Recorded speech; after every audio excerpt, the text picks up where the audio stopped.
Et si pour gagner une guerre, il fallait être prêt à tout perdre? C'est la question au cœur du pari complètement fou qu'on va décortiquer aujourd'hui. L'histoire d'une reine acculée, d'une arme secrète et de conséquences que personne n'aurait pu prévoir. Essayons de visualiser la situation une seconde. Comment est-ce qu'on affronte l'arme la plus puissante qui existe?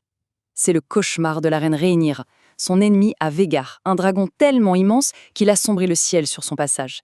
C'est une véritable force de la nature, que rien ne semble pouvoir arrêter. Alors qu'elle est vraiment au pied du mur, une ombre s'approche dans les couloirs. C'est Miss Arya, sa conseillère, qui vient lui souffler à l'oreille une idée radicale, voire carrément suicidaire. Un plan qui pourrait la sauver ou la conduire directement à sa perte. On entre maintenant dans le vif du sujet, cette quête désespérée pour trouver de la puissance, de nouveaux alliés, peu importe d'où ils viennent. Alors, c'est quoi ce plan? Il a un nom un peu mystérieux, les semences de dragon. L'idée, elle est aussi simple que folle. Aller fouiller les bas-fonds de Port-Réal pour trouver des bâtards qui auraient du sang targaryen dans les veines. Une vieille rumeur dit que seul ce sang ancien peut espérer dompter les dragons sauvages qui dorment sur Peyre Dragon. Mais attention, ce plan incroyable n'est qu'une pièce du puzzle.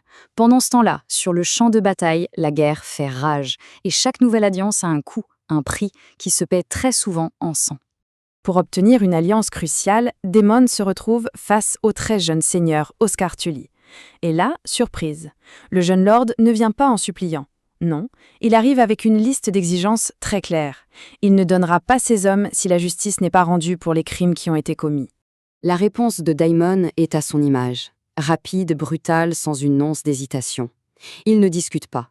Il rend la justice lui-même, sur le champ, et scelle l'alliance dans le sang et l'acier, sous les yeux de tous. Rhaenyra pensait avoir renforcé sa position, mais la plus grande menace, en réalité, était peut-être en train de grandir juste à côté d'elle, au sein de sa propre famille. Et c'est Jace, son propre fils, son héritier, qui se dresse face à elle. Pour lui, c'est de la pure folie. Donner des dragons, les armes ultimes, à de parfaits inconnus, des bâtards qui plus est, c'est menacer directement son propre héritage et l'avenir de toute leur maison. C'est jouer avec le feu. Et c'est ça tout le drame de la situation. Rhaenyra fait face à un choix absolument impossible.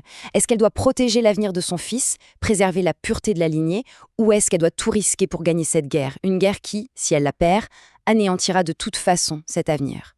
Face à ce dilemme, Rhaenyra prend sa décision. Elle choisit la guerre. Les candidats, y compris 2 hommes du commun, un certain Yogg et un certain Ulf, sont donc escortés jusqu'à Pendragon pour être jetés dans l'antre des dragons. C'est le moment de vérité qui arrive.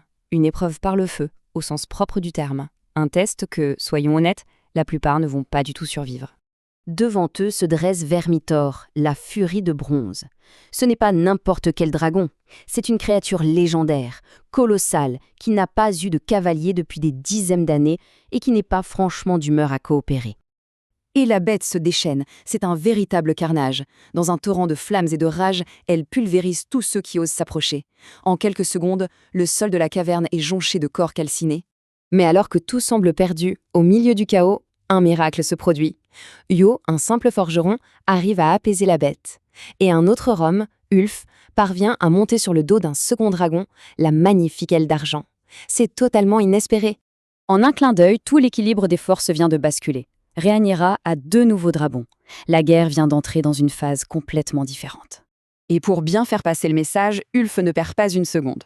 Il s'envole et va parader au-dessus de la capitale. C'est une provocation, une façon de narguer ses ennemis et de leur montrer la nouvelle puissance de sa reine. Aemond, évidemment, tombe dans le panneau. Furieux, il enfourche son propre monstre, Vhagar, pour aller écraser cet insolent. Mais en s'approchant de Peyre Dragon, il comprend qu'il a fait une grave erreur. Ce n'était pas un seul dragon qui l'attendait. Non, il ne faisait pas face à 1, mais bien à 3 dragons, tous réunis sous la bannière de Rhaenyra. La retraite était sa seule option. Le résultat est là, sans appel. Le pari risqué, le pari fou de Rhaenyra a payé. En une seule journée, elle a complètement retourné la situation. Elle possède désormais une supériorité aérienne écrasante. La reine a maintenant les armes qu'il lui faut pour gagner. Mais la vraie question c'est, à quel prix? Les hommes qui les contrôlent sont des inconnus, des ambitieux, sortis de nulle part. Alors, est-ce qu'elle a vraiment gagné la guerre? Ou est-ce qu'elle vient de déchaîner une force qu'elle ne pourra peut-être jamais contrôler?